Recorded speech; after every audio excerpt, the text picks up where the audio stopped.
Un buen día, feliz día del Señor. Qué lindo es adorar y alabar a nuestro Dios todos juntos, como hermanos, venir domingo tras domingo a escuchar su palabra, a adorarle, a cantarle con un corazón agradecido. Y antes de empezar el tiempo de la palabra, los anuncios. Este martes tenemos reunión de hombres a las 6 de la tarde aquí en la iglesia. Los jueves, como todos los jueves, a las 6:30 tenemos estudio bíblico de la palabra. Y el sábado está la horita feliz. La horita feliz a las 4 de la tarde. Bien, también quería darle la bienvenida a un hermano querido que hace tiempo que no nos veíamos, que nos vino a visitar, Joel, que muchos de ustedes lo conocen y bueno, qué bueno que estés acá, Joel, gracias por tu visita. La verdad que nos llena de gozo. Joel es uno de los tantos hermanos de Wille que vino a ayudarnos aquí a la iglesia cuando recién estábamos empezando con esta obra, ¿no? Reactivar esta obra, se puede decir. Bien. Vamos entonces a la palabra del Señor.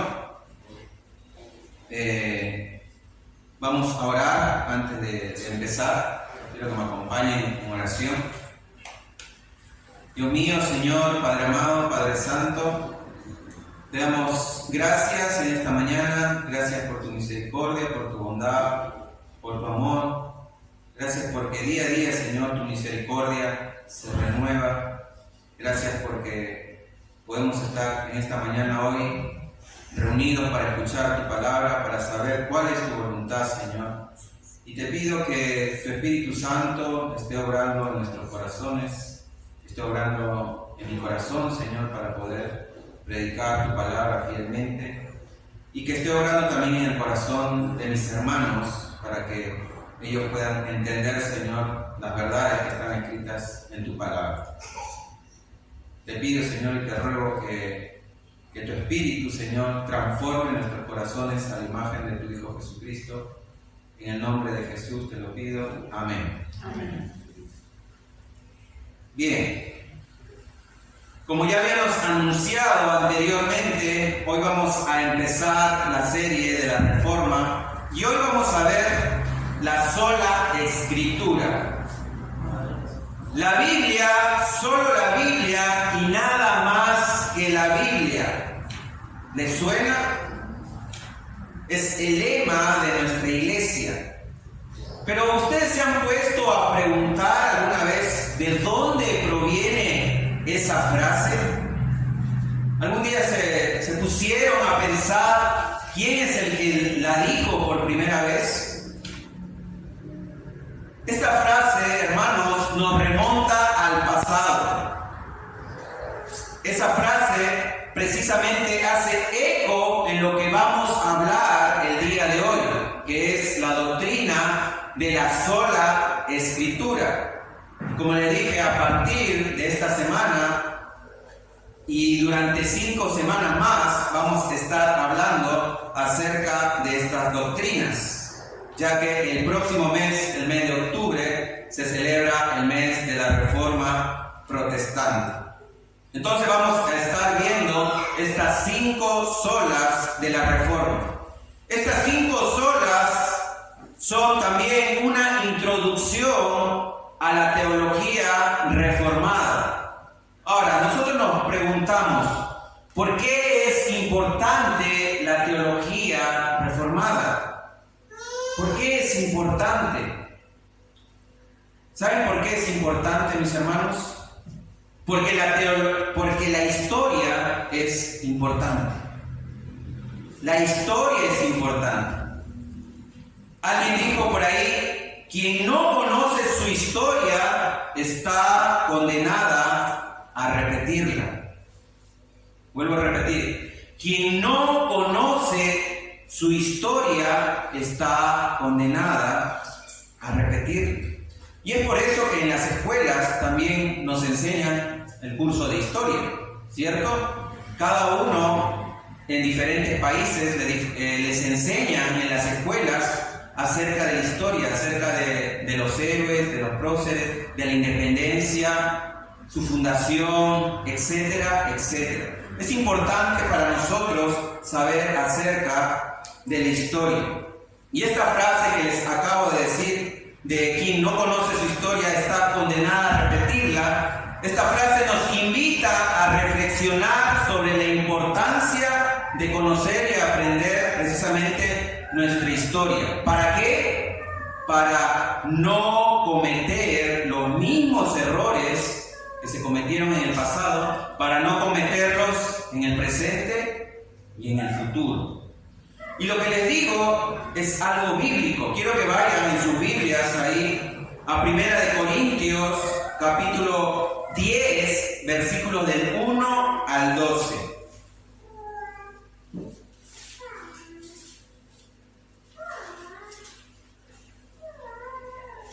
1 Corintios capítulo 10, versículos del 1 al 12. Vamos a ver entonces acá el principio que el apóstol Pablo nos habla acerca de lo importante que es la historia. Dice así la palabra del Señor.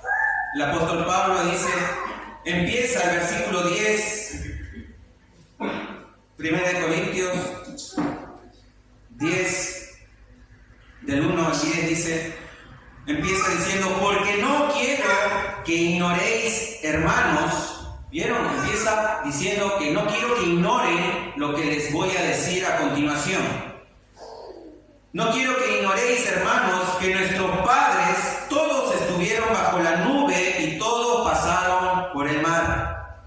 Y en Moisés todos fueron bautizados en la nube y en el mar.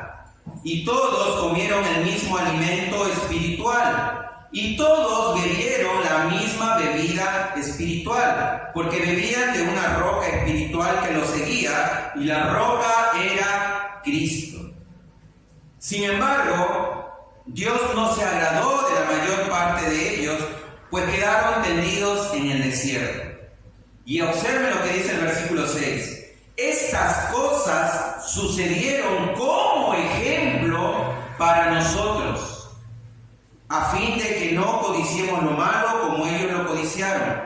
No seáis pues idólatras como fueron algunos de ellos, según está escrito, el pueblo se sentó a comer y a beber y se levantó a jugar. No forniquemos como algunos de ellos fornicaron y en un día cayeron 23,000. No provoquemos al Señor como algunos de ellos le provocaron y fueron destruidos por las serpientes.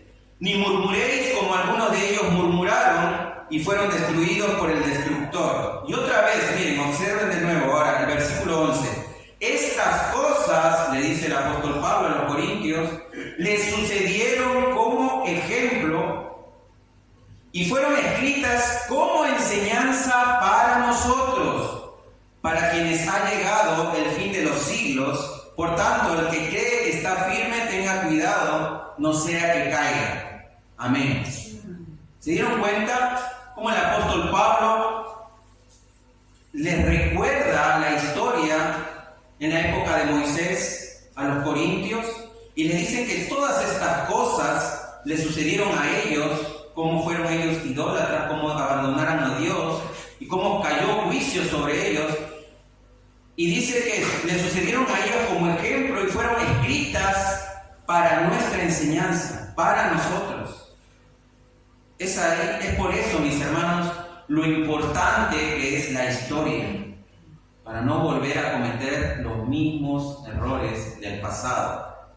Y si hoy nosotros nos llamamos cristianos protestantes evangélicos, es porque hay una historia detrás de todo eso. El 31 de octubre de 1517, un monje católico llamado Martín Lutero clavó sus 95 tesis en la puerta de la catedral de Wittenberg. La queja principal de Lutero de estas tesis era la venta de indulgencias. ¿Qué es una indulgencia? Era una forma de de perdón de pecados por la mediación de la iglesia. Es decir, tú podías ser perdonado, tus pecados podían ser perdonados si tú dabas dinero a la iglesia. A través también de estas indulgencias se pagó una buena parte de la construcción de la Basílica de San Pedro. Sin embargo, todo esto inició un movimiento que culminó revisando no solo la venta de indulgencias, sino también toda la teología que la Iglesia de Roma practicaba y enseñaba. Es decir, Lutero era de la Iglesia Católica Romana, un monje de ahí, y se levantó él en protesta contra la Iglesia por las indulgencias que ellos hacían, pero no solamente por eso. Lutero, al leer la Biblia, se dio cuenta que la Iglesia estaba practicando y enseñando cosas que no estaban en la Biblia, en la Escritura. Es por eso que 4 años más tarde, el miércoles 17 de abril del año 1521, Martín Lutero fue traído ante lo que se conoció como la Dieta de Worms, donde se le pidió que se retractara de sus escritos y de 41 de sus 95 tesis. Y la respuesta de Lutero fue la siguiente. Lutero dice: ya que su más serena majestad y todos sus príncipes requieren una respuesta clara, simple y precisa, yo le daré una sin cuernos ni dientes, y es esta. Yo no puedo someter mi fe, escuchen bien lo que dice Lutero, yo no puedo someter mi fe al Papa o a los concilios, porque está tan claro como el día que ellos han errado continuamente y se han contradicho a sí mismos. ¿Vieron? Lutero decía, los papas, la iglesia, los concilios han errado, se han contradicho entre sí mismos. Y sigue diciendo Lutero, a menos que yo sea convencido por el testimonio de las Escrituras o por razones evidentes, me mantengo firme en las Escrituras por mí adoptadas. Y mi conciencia es prisionera de la palabra de Dios, y no puedo ni quiero retractarme, viendo que no es seguro o justo actuar contra la conciencia. A Dios que me ayude. Amén. Eso fue lo que dijo Lutero, y es ahí, mis hermanos, donde se inició. Es así como se inició lo que nosotros podemos denominar la Reforma Protestante. La Reforma Protestante, luego de esto, hubieron más reformadores. No solamente fue Lutero, sino también fue Juan Calvino, entre otros. Pero este principio, mis hermanos, llevó a que años después se hicieran 5 postulados en los cuales la Iglesia se centra. Y es conocido como las 5 solas de la Reforma Protestante. Y es precisamente lo que vamos a estar viendo durante estas 5 semanas. En primer lugar, lo que vamos a ver es la sola Escritura. ¿Qué quiere decir la sola Escritura?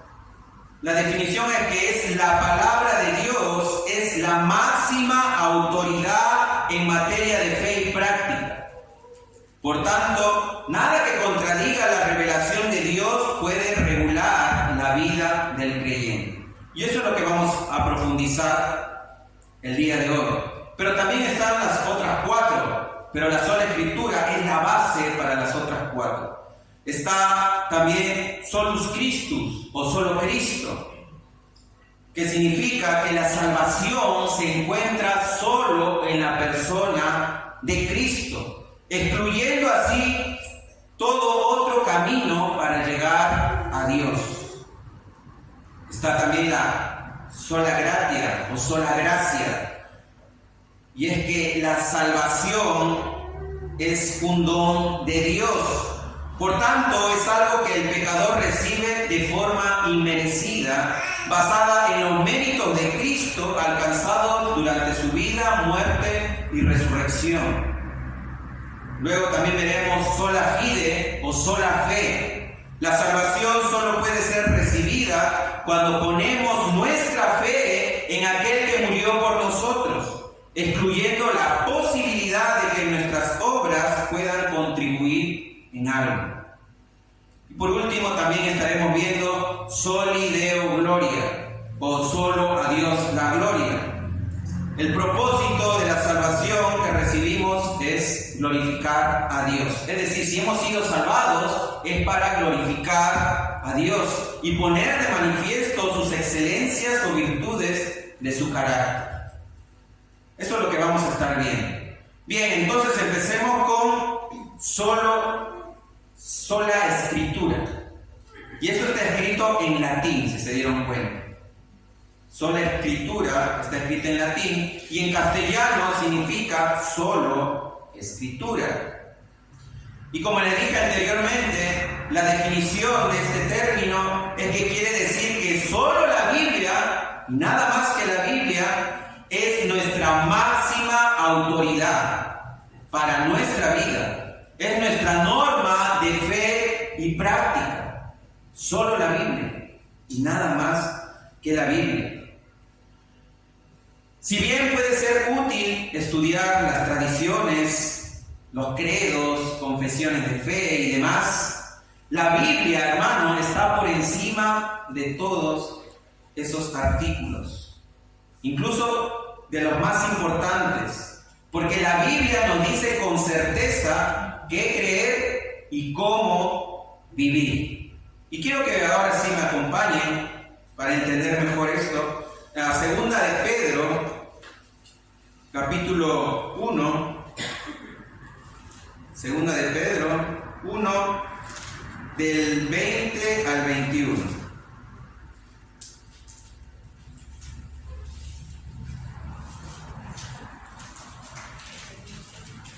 Segunda de Pedro 1, del 20 al 21.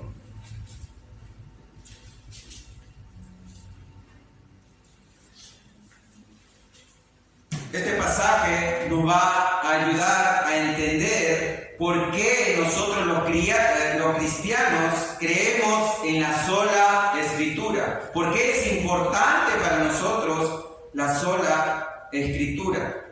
Dice así la palabra de Dios. Segunda de Pedro, capítulo 1, versículos del 20 al 21, dice: pero ante todo, sabed esto, que ninguna profecía de la Escritura es asunto de interpretación personal, pues ninguna profecía fue dada jamás por un acto de voluntad humana, sino que hombres inspirados por el Espíritu Santo hablaron de parte de Dios. Amén. Bien, vamos a ver entonces como primer punto es que nosotros creemos en la sola escritura porque las escrituras no son un asunto de interpretación personal. No son un asunto de interpretación personal. Es por eso que dice el texto que ninguna profecía de la Escritura es de interpretación privada o personal. ¿Qué quiere decir eso? Quiere decir, mis hermanos, que ninguna persona puede decir, para mí, esta porción de la Escritura significa algo. Y que de ahí venga otra persona y lea la misma porción y diga, no, pero para mí significa otra cosa. Entonces, se contradicen, porque cada uno piensa de manera distinta. Y los dos creen tener la razón. Y eso es algo imposible. ¿Saben por qué? Porque como acabamos de leer, no se trata de un asunto de interpretación personal. El apóstol Pedro, como acabamos de leer, dice que ninguna profecía de la Escritura es de interpretación privada o personal.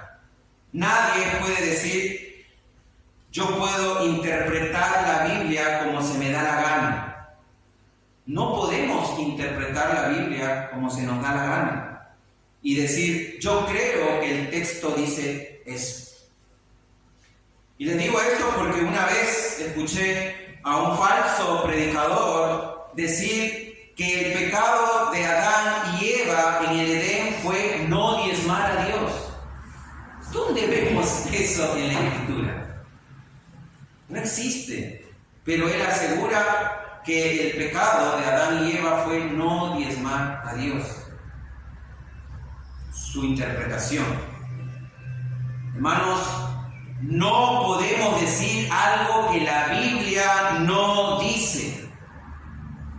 No podemos. Cada porción de la Biblia, mis hermanos, tiene un mensaje. Tiene su principio bíblico y teológico. Y lo que nosotros, como cristianos, debemos hacer al leer precisamente la Biblia es buscar esos principios y aplicarlos a nuestra vida. Es por eso que existen, mis hermanos, herramientas para poder interpretar la Biblia correctamente, como la hermenéutica y la exégesis. Y no solamente, mis hermanos, para interpretar la Biblia, porque la Biblia, ¿qué es? ¿Qué es la Biblia? Un libro.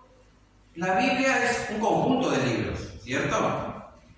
Entonces, como cualquier otro libro que nos enseñaron en la escuela, hay herramientas para poder leer, para poder aprender a leer. Por eso es que en la escuela te enseñaron comprensión de lectura.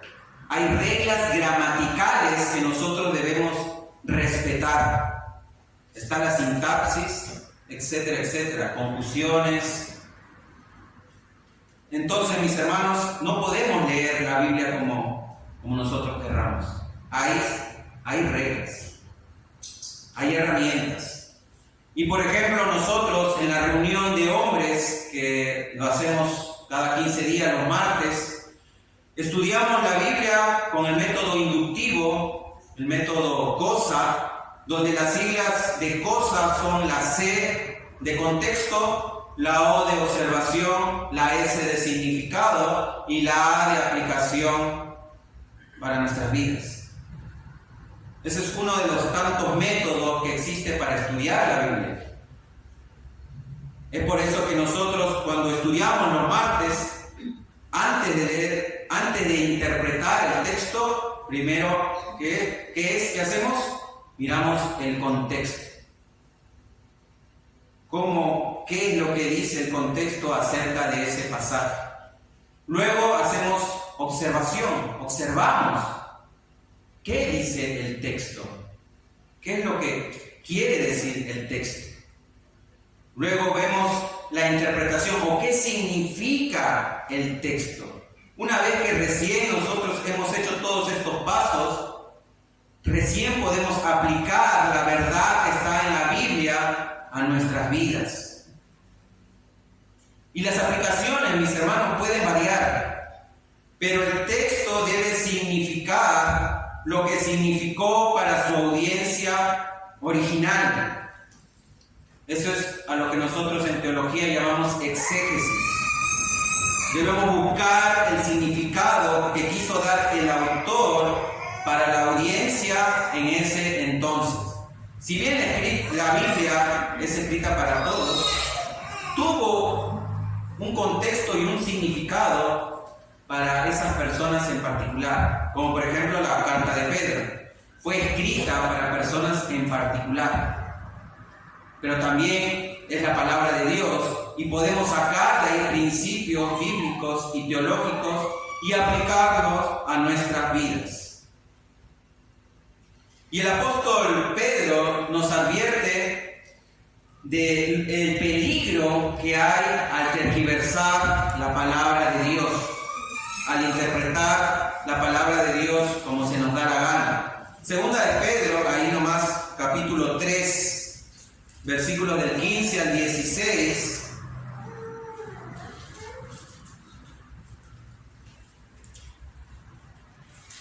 Segunda de Pedro 3, del 15 al 16 dice: y tened entendido que la paciencia de nuestro Señor es para salvación, como también nuestro amado hermano Pablo, según la sabiduría que le ha sido dada, os ha escrito, casi en todas sus epístolas, hablando en ellas de estas cosas, entre las cuales hay algunas difíciles de entender, las cuales los indoctos e inconstantes tuercen, como también las otras escrituras, para su propia perdición. Amén. Bien, el texto nos dice que el apóstol Pedro le estaba escribiendo a su audiencia, que el apóstol Pablo dice que escribió también palabra de Dios, escribió muchas cartas, y que escribió muchas cosas difíciles de entender. Es decir, la Biblia es clara para nosotros. Dios la escribió para que nosotros podamos entenderla. Pero hay ciertas cosas, ciertas doctrinas que no podemos entender. Hay pasajes en la Biblia que son complicados, complejos, sobre todo para los que recién están empezando en el camino de la fe. Yo me acuerdo cuando no conocía todavía al Señor, leía la Biblia, pero se me hacía difícil entender las cartas del Nuevo Testamento. Por más que las leía, no las comprendía. Pero los evangelios sí. Los evangelios sí podían entenderlo porque son libros narrativos, cuentan historias y son fáciles de entender. Así que hay en la Biblia pasajes difíciles. Es por eso que Dios instituyó maestros, pastores, para que puedan enseñar la palabra de Dios. El texto también nos dice que hubo personas ignorantes e inconstantes que torcían los escritos de Pablo. Lo hacían por ignorancia. Torcían las escrituras del apóstol Pablo. Y hay muchas personas hoy en día que también tuercen las escrituras para su propio beneficio y para su propia perdición, como dice el texto. Es por eso, mis hermanos, que existen hoy en día muchos llamados mercaderes de la fe, que utilizan la palabra de Dios para su propio beneficio, para llenarse los bolsillos y para cerrar las puertas del cielo a quienes lo oyen. Existen, mis hermanos, esos mercaderes de la fe que predican el evangelio de la prosperidad, un evangelio que es demoníaco, que no exalta a Cristo. Bien, ¿por qué creemos en la sola Escritura? Creemos en las Escrituras porque provienen de una revelación divina. Volvamos a segunda de Pedro, capítulo 1, versículo 20. 21 dice: pues ninguna profecía fue dada jamás por un acto de voluntad humana. Las Escrituras provienen de una revelación divina. Ninguna profecía, dice, o ninguna de las enseñanzas de la palabra llegaron a nosotros como consecuencia de una intención, deseo o proyecto humano. Es decir, el hombre no decidió tener una revelación de Dios, ni se la pidió a Dios o la descubrió en su propia sabiduría.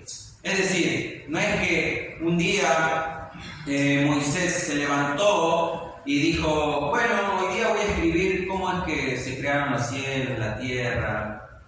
Voy a escribir sobre eso. No fue por un acto de voluntad humana.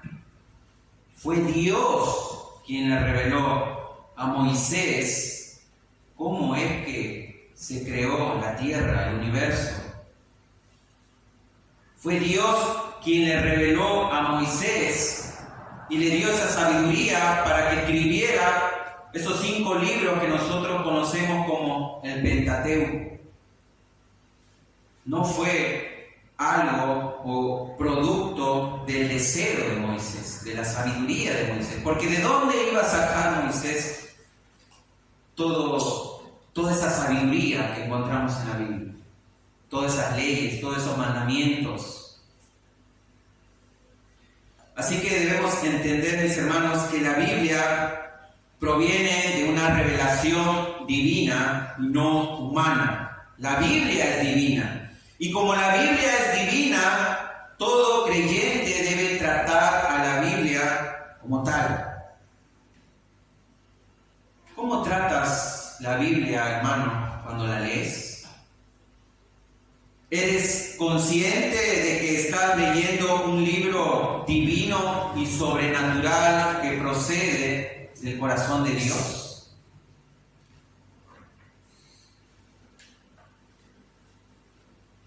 Como la Biblia es divina, todo creyente debe valorarla como tal. ¿Realmente amas las Escrituras de manera que siempre la tienes presente? ¿Lees la Biblia todos los días, hermano? ¿Valoras? ¿Sabes que lo que tienes ahí en las manos, o bueno, en tu celular, en tu dispositivo móvil, a muchas personas les costaron la vida? Si no fuera por Lutero, que tradujo las Escrituras al alemán, nosotros no podríamos leer o tener ahora las Biblias en nuestras manos. Y no solamente Lutero, sino que hubieron grandes hombres que en lo secreto tradujeron la Biblia a diferentes idiomas. Y es así como ahora nosotros podemos tener acceso a la Biblia. Hombres como Lutero, Casiodoro de Reina, Cipriano de Valera, etcétera, etcétera. Hombres de fe que sacrificaron su vida para que nosotros ahora tengamos acceso a la Biblia. ¿Valoras la Biblia, hermano? ¿Son tus valores y principios de vida basados en las Escrituras o en las del mundo? Como la Biblia es divina, todo creyente debe de obedecerle como tal, como la palabra de Dios. ¿Estás obedeciendo las Escrituras o te cuesta obedecerle? Recuerda que Jesús dijo: el que me ama, mis mandamientos guardará. Como la Biblia es divina, todo creyente debe proclamarla. ¿Estás compartiendo con otros lo que has aprendido de la Biblia? ¿Estás compartiendo el Evangelio de salvación? Como siempre le digo, la única manera en que las personas puedan ser salvas es por medio del Evangelio. No hay otra forma. ¿Estás compartiendo el Evangelio? Hermanos, la revelación que tenemos hoy en la naturaleza y en las Escrituras es fruto de la voluntad divina, que tiene la autoridad para demandar sometimiento. Por eso es que nosotros hablamos de sola Escritura. Por eso es importante la sola Escritura. Tercer punto. ¿Por qué creemos la sola Escritura? Creemos en la sola Escritura porque las Escrituras fueron inspiradas por el Espíritu Santo de Dios. Dice el texto, versículo 21, sino que hombres inspirados por el Espíritu Santo hablaron de parte de Dios. Los hombres que que escribieron las Escrituras fueron inspirados por el Espíritu Santo, por la tercera persona de la Trinidad. Y quiero que vayan a 2 de Timoteo, capítulo 3, versículos del 16 al 17.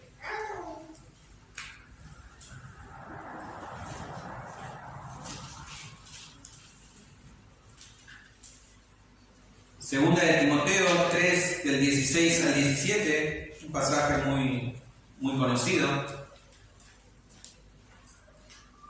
Dice así: toda escritura es inspirada por Dios y útil para enseñar, para reprender, para corregir, para instruir en justicia, a fin de que el hombre de Dios sea perfecto, equipado para toda buena obra.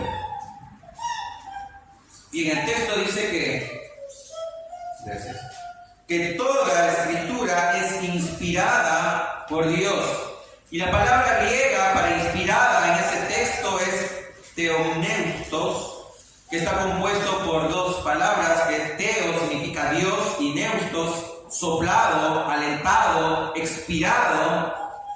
Entonces la palabra inspirada ahí significa literalmente exhalada por Dios, o sea que proviene de Dios. La palabra de Dios, la escritura, toda escritura, dice el apóstol Pablo, es exhalada por Dios. Dios con su propio aliento hizo la escritura. ¿Qué implica esto para nuestras vidas? En primer lugar, ya que la palabra de Dios es inspirada o exhalada por Dios, esto implica que la Biblia es autoritativa. Es por eso que la definición de sola escritura es que la Biblia es la máxima autoridad para nuestras vidas.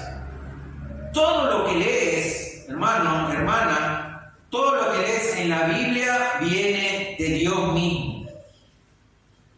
Si bien es cierto, la Biblia fue escrita por personas, por seres humanos, mientras estas personas la escribían, fueron inspirados por el Espíritu Santo de Dios. Y es por eso que la Biblia es la máxima autoridad para nosotros, porque obtiene su autoridad, no del hombre, sino de Dios mismo. Y como no hay autoridad superior a Dios, eso también significa que no hay autoridad superior a la Biblia. Hermanos, la palabra de Dios, como dice 2 de Timoteo, tiene autoridad para enseñar. ¿Qué nos enseña? La doctrina correcta. Es decir, qué creer. La Biblia nos enseña qué creer. La palabra de Dios tiene autoridad para redarguir o reprender, es decir, convencer de error y de pecado. En otras palabras, la Biblia nos enseña que no creer. Nos reprende. La palabra de Dios tiene autoridad para corregir. ¿Cuándo nos corrige? Cuando estamos equivocados. Es decir, la Biblia nos enseña qué no hacer. Y la palabra de Dios tiene autoridad para instruir en justicia.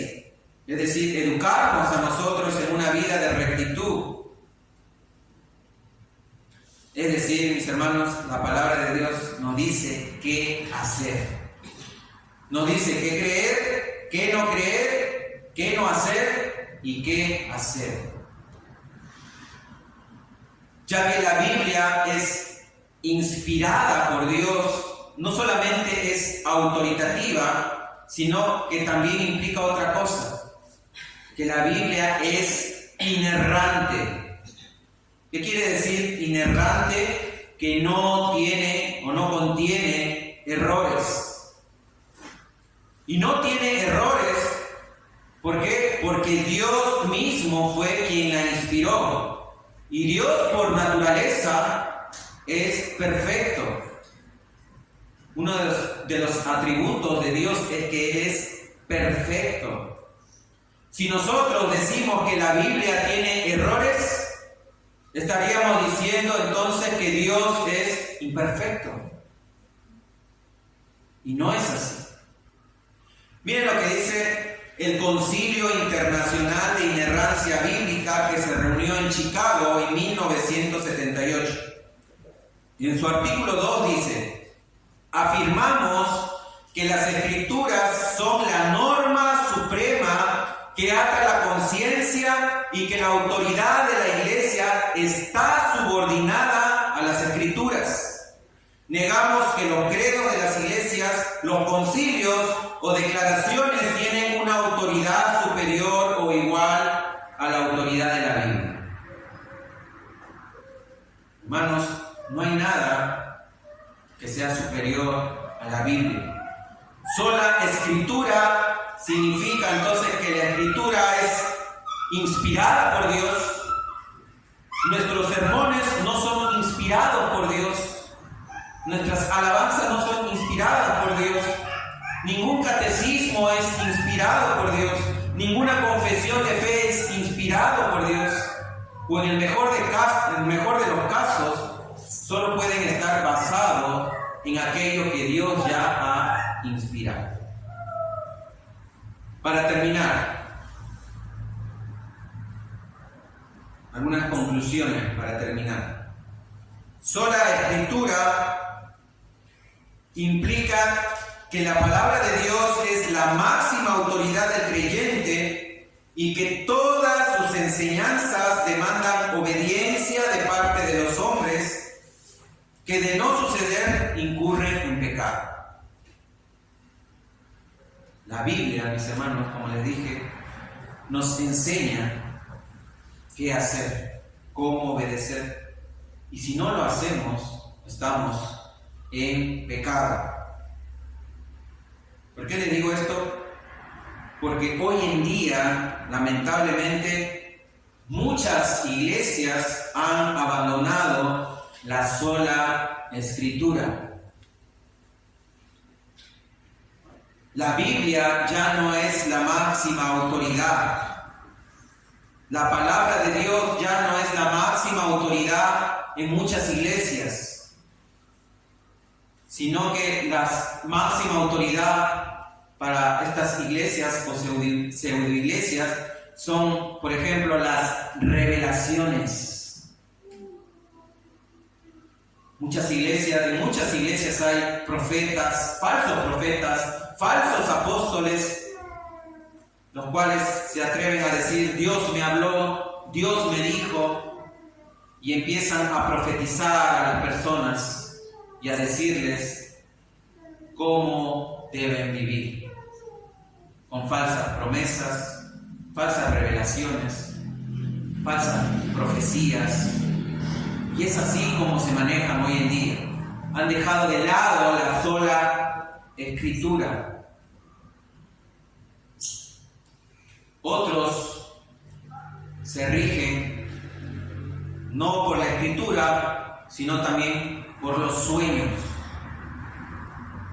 Las personas sueñan cosas y entonces, en base a esos sueños, rigen su vida. Y muchas de las sectas, mis hermanos, se iniciaron por medio de sueños. Personas que tuvieron una revelación en sueños de que Dios le reveló algo fuera de la Escritura, y así fue como empezaron estas sectas. Hermanos, no debemos pasar nuestra vida por los sueños. Los sueños son cosas que no podemos controlar. Muchas personas sueñan con el fin del mundo y se despiertan y dicen que ya va a ser el fin del mundo. No, mis hermanos. Muchas veces nosotros soñamos cosas flasheras, como se dice, pero porque comiste algo de noche y te cayó mal. No debemos abandonar la sola Escritura. Otras personas, bueno, esto se ve más que todo, ¿no? En lo que dije, se ve en ámbitos carismáticos,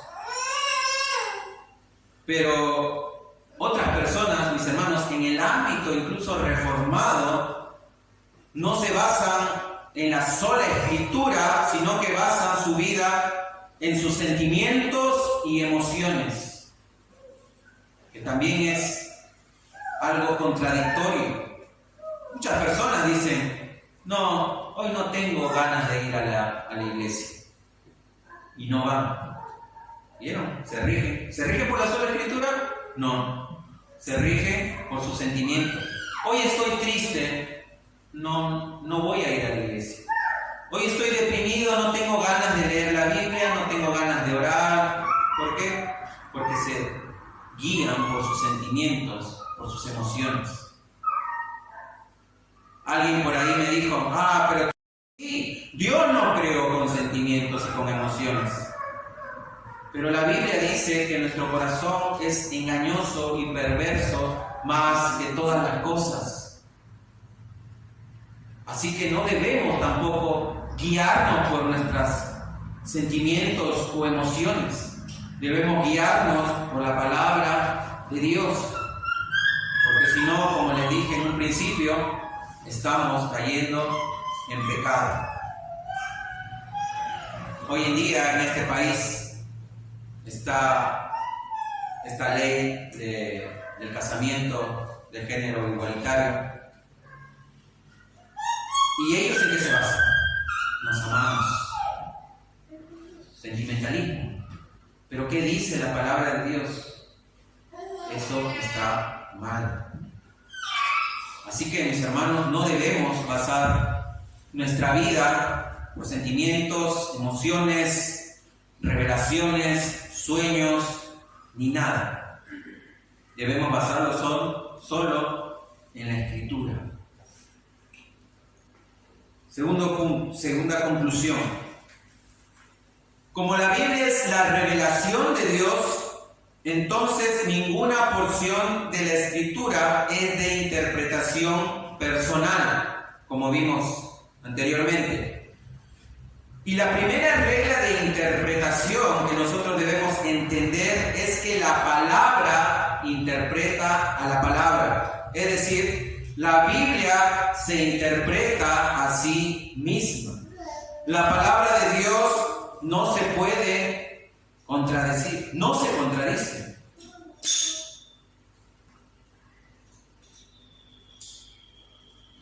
Quiero que vayan a Génesis, capítulo 6,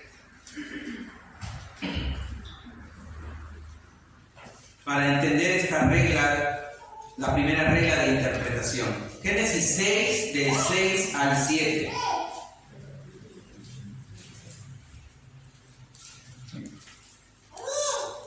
Yo lo voy a leer en la versión Reina Valera.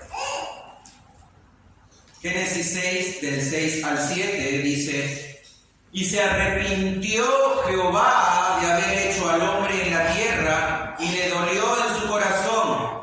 Y dijo Jehová: Raeré de sobre la faz de la tierra a los hombres que he creado, desde el hombre hasta la bestia y hasta el reptil y las aves del cielo, pues me arrepiento de haberlos hecho. Entonces, muchas personas que leen esta porción de la Biblia dicen: ¿Dios se arrepiente? Acá dice que se arrepintió Jehová, se arrepintió de haberlos hecho. Pero, ¿será eso lo que significa el texto? Porque también en otra parte del texto de la Biblia dice que Dios no es hombre para arrepentirse. Aparte, el hecho de que diga que Dios se arrepintió quiere decir que Dios se equivocó a hacer al hombre. ¿Significa este pasaje que Dios se equivocó a hacer al hombre? ¿Dios comete errores? Como les dije, la Biblia nos habla de un Dios perfecto. ¿Se dan cuenta? Dios es perfecto. Y si Dios es perfecto, no puede cometer errores. No puede arrepentirse. Porque eso se estaría contradiciendo con la misma Biblia. Entonces, cuando haya pasajes así, debemos entender y estudiar bien qué significa ese pasaje. La palabra arrepentirse en este contexto no implica que Dios cometiera un error, sino que expresa su dolor y tristeza por la maldad que había proliferado entre los hombres. Esto en teología, hermanos, se conoce como antropomorfismo. Antropomorfismo. Esto quiere decir que la Biblia a menudo utiliza un lenguaje humano para describir las emociones de Dios, para que nosotros podamos entender mejor a Dios. Es como, por ejemplo, cuando la Biblia dice, y el sacrificio, el holocausto fue de olor grato a Jehová. Nosotros nos preguntamos, ¿Dios tiene nariz? Dios es un espíritu. Aparte de Jesús, ¿no? Él sí se hizo hombre. Pero entonces, como les dije, el antropomorfismo nos enseña a nosotros poder describir las emociones de Dios, para poder entender a Dios. El arrepentimiento en este pasaje de Dios refleja su descontento con el estado del hombre, que había alcanzado un nivel de maldad e injusticia terrible. Esto no implica que Dios deseara no haber creado al hombre, sino que su creación había tomado un rumbo que le causaría dolor. Eso es lo que significa el texto. Que, como dice en la versión, la Biblia de las Américas, y se pesó Dios de haber hecho al hombre. Le pesó en el corazón haber hecho al hombre. Bien. Otra conclusión. La Escritura juzga a la iglesia y sus maestros y no al revés. Es la palabra de Dios la que debe regir cómo debe conducirse la iglesia y sus líderes, y no al revés. Hermanos, si algún día ustedes me ven hablando a mí cosas que no están en la Biblia, en la palabra de Dios, lo que deben hacer ustedes es huir de la iglesia, salir de la iglesia corriendo, porque nosotros debemos someternos a la Escritura. Y es por eso que fue necesaria la sola Escritura, porque en el tiempo de Martín Lutero era la iglesia y el Papa los que juzgaban la manera en la que un cristiano debía conducirse.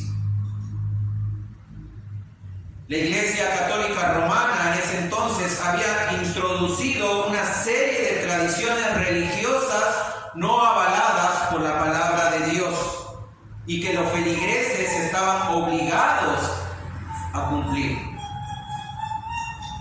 Es decir, la iglesia en ese tiempo estaba por encima de la palabra de Dios. Es por eso que fue necesaria la Reforma Protestante. Es por eso que es necesario entender estas doctrinas. En primer lugar, la sola Escritura. Y por último, hermanos, sola Escritura protege la revelación de Dios, la integridad del nombre de Dios y proclama la gloria de Dios. La sola Escritura protege la revelación de Dios, porque como vimos no fue inspirado por el hombre, sino que fue inspirado por Dios, por nuestro Creador. Protege la integridad del nombre de Dios. Es por eso que por ahí los falsos profetas, cuando profetizan cosas falsas, la gente se burla de los cristianos. ¿Por qué? Porque muchas veces fallan en sus profecías. Pero cuando solamente predicamos de la palabra de Dios, entonces la integridad del nombre de Dios es protegida. Mis hermanos, la sola Escritura proclama la gloria de Dios. Cuando predicamos o cuando enseñamos la sola Escritura, vamos a proclamar lo grande que es nuestro Dios, los atributos de Dios, un Dios de gracia, un Dios de amor, un Dios de misericordia, pero también un Dios santo, un Dios justo, un Dios airado con el pecador. Y podemos ver, mis hermanos, su gracia en el Evangelio. En el Evangelio proclamamos la gloria de nuestro Dios. Es por eso, mis hermanos, la importancia de estudiar y entender la historia y saber sobre estas doctrinas. Y les animo a que estén viniendo estas 5 semanas para que no se pierdan las otras olas que también son de mucha importancia para nuestras vidas. Oramos. Dios mío, Señor, Padre amado, Padre Santo, te doy gracias por esta mañana, Señor. Gracias por tu palabra, gracias porque podemos proclamar, Señor, tu verdad. Gracias porque nos permite, Señor, explicar estas doctrinas, Señor, gloriosas